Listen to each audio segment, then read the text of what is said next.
और लास्ट और सबसे स्पेशल चीज़ जो आपको कोहिनूर हीरा पता है, जो कि सबसे महंगा हीरा है, वो यही गोलकोंडा फोर्ट। तो हैदराबाद पुलिस से ज़्यादा हेल्प मेरी महाराष्ट्र पुलिस ने की। Thank you so much Maharashtra police. कहावत है दीवारों के भी कान होते हैं, यहाँ पे परफेक्ट मैच होती है, क्योंकि यहाँ पे जो ये महल है, इस महल में अगर आप इस कोने से बोलोगे तो इस कोने में परफेक्ट सुनाई देता है। हर महादेव दोस्तों, वेलकम टू आकाश वाइब्स। आज है मेरी भारत यात्रा का डे 107 और 2 दिन से मैं हैदराबाद में, और आज हम जा रहे हैं हैदराबाद के फेमस गोलकोंडा फोर्ट। तो यहाँ से गोलकोंडा फोर्ट का डिस्टेंस पड़ता है 10 किलोमीटर। तो चलिए आज का व्लॉग स्टार्ट। पराठा और चाय वगैरह आ चुका है, अभी हम नाश्ता करेंगे। पहुंच चुके हैं रोड पे, गुरुद्वारा से निकल चुके हैं और यहाँ से गोलकोंडा के लिए जाएगा रास्ता सीधा, और यहाँ से पड़ता है 10 किलोमीटर। तो आगे चल के जाएंगे, लिफ्ट लेंगे।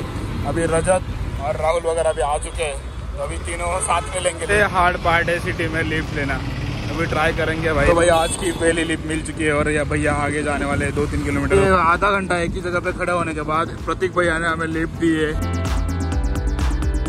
ईद आ रही है हैदराबाद में, तो भीड़ देखो बकरों की, बेचारे बकरों को काटने के लिए कितनी भीड़ लगी।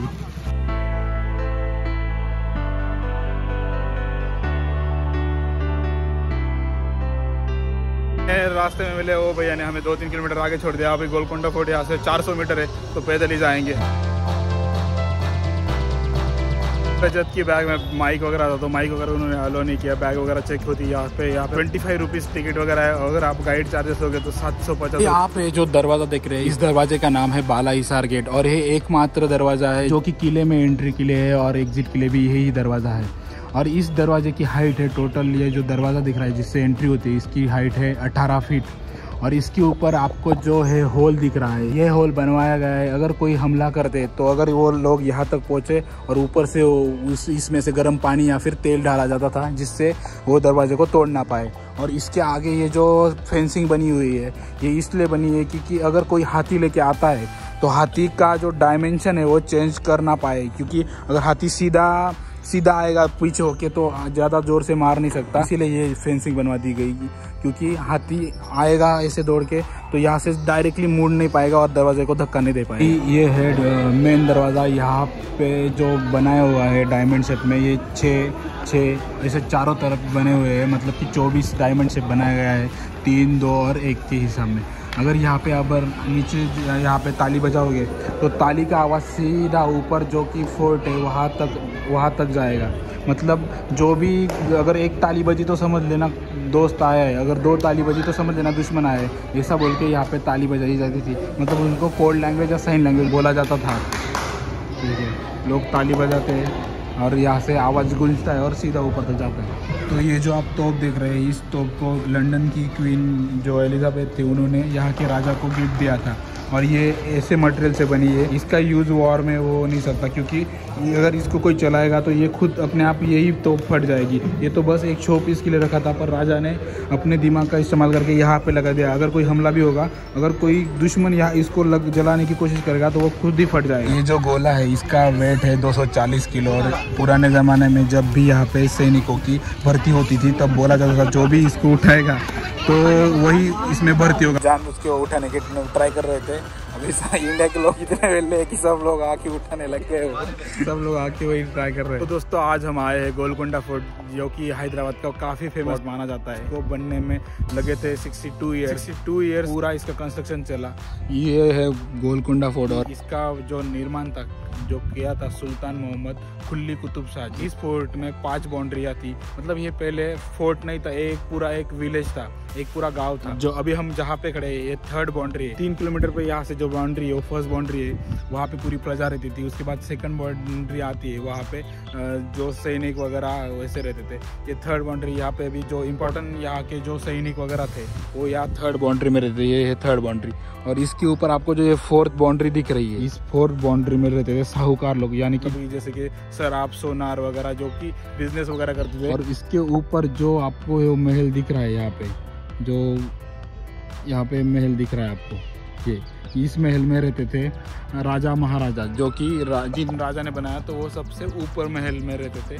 उसके बाद जो 5 स्टेप से है वो प्रजा, मतलब एक पूरा गांव बैठा था। ये गोलकोंडा गांव था पहले, गोलाकोंडा ऐसा बोला जाता था। उसके बाद गोलकोंडा फोर्ट बन गया। गोलकोंडा फोर्ट जो है 1518 में बन के पूरा रेडी हुआ है। सोल्जर बैरिक्स, यहाँ पे जो मिलिट्री के जो आर्मी मैंस वगैरह रहते थे तब के ज़माने में, तो वो यहाँ पे रहते थे। यहाँ पे कोई सेपरेशन नहीं रहता था, यहाँ पे बस पर्दा टांग दिया जाता था। पर्दा लगा के हर एक रूम को सेपरेट किया जाता था। आप ये देख सकते हो, ये 2-3 बैरिक्स है, ये जो है लड़ाई की वजह से टूट गए। और यहाँ पे स्पेशल इंटरलॉकिंग सिस्टम का इस्तेमाल किया गया था।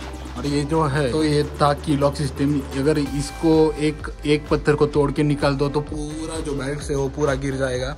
तो इसकी वजह से वो इम्पोर्टेंट माना जाता है, उसको सबसे ज़्यादा प्रोटेक्ट करना जरूरी है। अगर वो की लॉक सिस्टम टूट जाए तो पूरा बैरिक्स है ये जितने भी सब टूट जाएंगे। यहाँ पे एक स्पेशल गोला बारूद घर यानी कि वेपन हाउस भी बनाया गया था। आप जो ये देख रहे हैं ये 3 फ्लोर का है और टोटल 150 यहाँ पे कमरे है, 150 रूम्स है यहाँ पे, जहाँ पे हर एक रूम या हर एक फ्लोर में अलग अलग टाइप्स के जो वेपन्स और जो भी बारूद वगैरह थे वो यहाँ पे रखा जाता था। ये गोला बारूद घर यहाँ ये गेट के एग्जैक्ट सामने है, क्योंकि जब भी कोई हमला होगा यहाँ से सीधा गोला बारूद वहाँ से ऊपर के ऊपर पार्सल किया जाए और गेट पे लेके वहाँ से आगे मिलिट्री या जो भी कोई सैन्य था उनके पास पहुँचाया जाए। फोर्ट में राजा तक पहुँचने के लिए 2 पाथ थे। एक ये जो कि कॉमन पीपल जो भी कोई प्रजा वगैरह होगी तो यहाँ से आएगी। जो फर्स्ट पाथ और सेकंड पाथ के बीच में एक दीवार बनी हुई होती थी कि कोई देख नहीं पाए कि एक दूसरे को कि कौन आ रहा है कौन जा रहा है। जो सेकंड पाथ होता था यहाँ से बस जो भी इम्पोर्टेंट लोग हैं जो कि राजा महाराजा या फिर उनके दोस्त कलीग्स वगैरह वही आ सकते हैं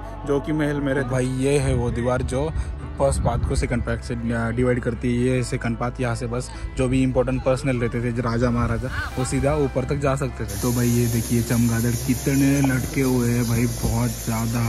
ये पूरे ऊपर दीवार पे चिपके हुए हैं और ये सब उड़ रहे हैं, पूरा डरावना माहौल रख रहा है। कहावत है दीवारों के भी कान होते हैं। यहाँ पे परफेक्ट मैच होती है क्योंकि यहाँ पे जो ये महल है, इस महल में अगर आप इस कोने से बोलोगे तो इस कोने में परफेक्ट सुनाई देता है। कुछ इतना भी इंटरफेयर नहीं होता, बस डायरेक्ट दीवार को कान लगाओ, यहाँ से बोलेंगे तो वही सुनाई देगा। इतना डिस्टेंस है, कम से कम 50 मीटर का डिस्टेंस होगा अंदर, पर दोनों यहाँ पे जो भी कोई बोलेगा उसको पूरा सुनाई देगा यहाँ पे। इसीलिए यहाँ पुराने ज़माने में जो भी एक फैमिली से बिलोंग करते थे वो यहाँ पे बैठते थे 2 लोग, और राजा वगैरह यहाँ पे बैठते थे दूर, तो यहाँ से वो जो भी बोलते थे तो राजा को परफेक्टली सुनाई देता था। अभी हम आपको जो दिखा रहे हैं रिकॉर्ड रूम, यहाँ पे जो पुराने ज़माने में राजा वगैरह थे, यहाँ के जो मेन डॉक्यूमेंट्स वगैरह थे यहाँ पे रखे जाते थे। और जो पुराने ज़माने के सोल्जर वगैरह थे उनकी परफेक्ट हाइट होती थी कि यहाँ से वो डॉक्यूमेंट्स निकाल सके।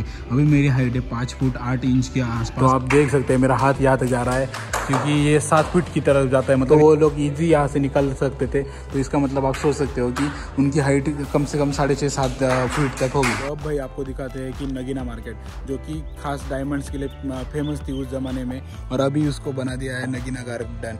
यहाँ पे जो छोटे छोटे ब्लॉक्स दिख रहे हैं उस ब्लॉक्स में पहले तंबूज हो या फिर टेंट वगैरह लगा के यहाँ पे मार्केट बनाई जाती थी। यहाँ पे शॉप्स वगैरह होती थी, यहाँ पे डायमंड्स वगैरह की शॉप्स वगैरह लगती थी तब। अभी यहाँ पे कुछ अभी होता नहीं, तो इसकी वजह से गार्डन बना के रख दिया है। जो शॉप्स के ब्लॉक्स वगैरह है वैसे के वैसे। मेन इस फोर्ट के ओनर जो थे वो ओनर थे यहाँ के जो काकटिया किंग थे, जो हिंदू डायनेस्टी के किंग थे। उन्होंने 1143 में इस फोर्ट का निर्माण किया गया था।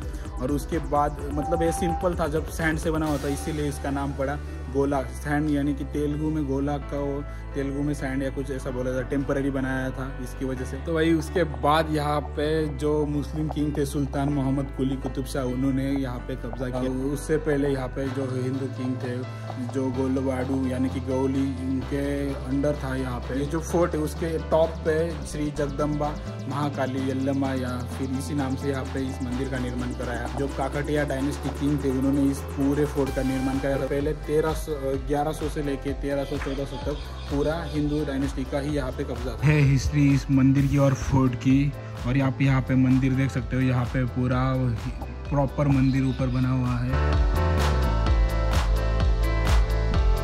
तो यहाँ पे वही दरबार भी बनाया गया है और ये पूरे किले के टॉप पे है और ये सबसे ऊंचा है। इसके ऊपर कुछ नहीं है, इसके ऊपर कुछ नहीं है, लास्ट पॉइंट है पूरे किले का। और अभी आपको दिखाते हैं सनसेट, यहाँ का मेन सनसेट पॉइंट भी बोला जाता है इसको। और ये पूरा सिटी एक पहाड़ पे बैठा हुआ है, ऐसा लग रहा है पूरे आजू बाजू में पहाड़, और ये भी एक पहाड़ पे ही बना हुआ है, किला भी पहाड़ पे, और सामने आप देख सकते हैं सनसेट पॉइंट, क्या बढ़िया नज़ारा। पॉइंट देख लिया, अभी जा रहे हैं हम नीचे, और यहाँ से अभी टाइम हो गया है क्लोजिंग का, क्योंकि 6:30 बजे बंद हो जाता है शायद, तो अभी बंद करने के लिए सबको नीचे जाने के लिए बोल रहे हैं। इस जेल की कहानी बहुत ही अलग है। हम यहाँ के बहुत ही फेमस स्पॉट जो कि रामदास जेल बोला जाता है, यहाँ पे पहुंचे। तो रामदास जी को यही जेल में रखा गया था, और आपको दिखाते हैं कि उन्होंने जेल में रह के भी 16 राम जी की मूर्तियां बनाई है। चलिए पहले आपको वो मूर्तियां दिखाते हैं। ये है जेल पूरा उनका, और यहाँ पे ऊपर उन्होंने, जब वो जेल में थे तो यहाँ पे उन्होंने जेल में रहते वक्त यहाँ पे 16 भगवानों की मूर्तियाँ बनाई थी। तो आप ये मूर्तियाँ देख सकते हैं, बहुत ही सुंदर तरीके से यहाँ पे भी मूर्तियाँ बनी है। अभी थोड़ा बहुत 500-600 साल हो गए, इसकी वजह से थोड़ी ये हो गई है। तो भाई जो रामदास जी थे, वो रामदास मुगल्स के अंडर काम कर रहे थे। यहाँ पे उनका काम था पैसा वसूलना। तो यहाँ से उन्हें वारंगल में पैसा वसूलने के लिए भेजा गया। वहाँ से उन्हें 6 लाख रुपए वसूल करने पर आते वक्त उन्होंने खम्मम में भद्राचलम नाम का एक राम जी का मंदिर बनाया। उन्होंने वो पैसा जो 6 लाख रुपए उन्हें वसूली से मिले थे, उस मंदिर बनाने में लगा दिए। इसकी वजह से उन्हें जेल हो गई, और उन्हें ये इसी जेल में रखा गया था। इसीलिए इनको रामदास की जेल ऐसा बोला जाता है। और ये बहुत ही फेमस स्पॉट है, क्योंकि इस जेल के अंदर भी उन्होंने 16-17 मूर्तियाँ बनाई है इसकी। अभी हमारा गोलकोंडा फोर्ट हो गया, अभी हम यहाँ से जा रहे हैं अपनी स्टे की तरफ। तो भाई हमें स्टे के पास ही जाने की, मतलब स्टे हमारा वॉकेबल डिस्टेंस पे रह जाएगा। यहाँ तक की लिफ्ट मिल चुकी है, और भैया ने हमें लिफ्ट दी है। अभी देखते हैं कहाँ तक भैया छोड़ते हैं। वहाँ से हम वैसे तो पैदल ही निकल जाएंगे। 2 किलोमीटर छोड़ जाए यहाँ से, हमें और 7-8 किलोमीटर पड़ता है। बहुत ज़्यादा ट्रैफिक है, इसकी वजह से बहुत ज़्यादा आवाज़ है। हमारा पावर बैंक जिस भैया के पास रह गया था, वो भैया वापस करने आए। हमने उनका नंबर निकलवाया, और भैया ने फाइनली भैया देने आ गए। भाई थैंक यू, सॉरी आपको बहुत तकलीफ हुई मेरी वजह से। और यही गाड़ी से हम आए थे हैदराबाद में, और भैया ने वापस कर दिया पावर बैंक। मेरी गलती की वजह से निकल गया था। थैंक यू सो मच भैया। तो भाई जिस भाई के पास हमारा पावर बैंक रह गया था, वो भाई अभी जस्ट देने को आया था, और बढ़िया लगा, बेचारे ने वापस कर दिया।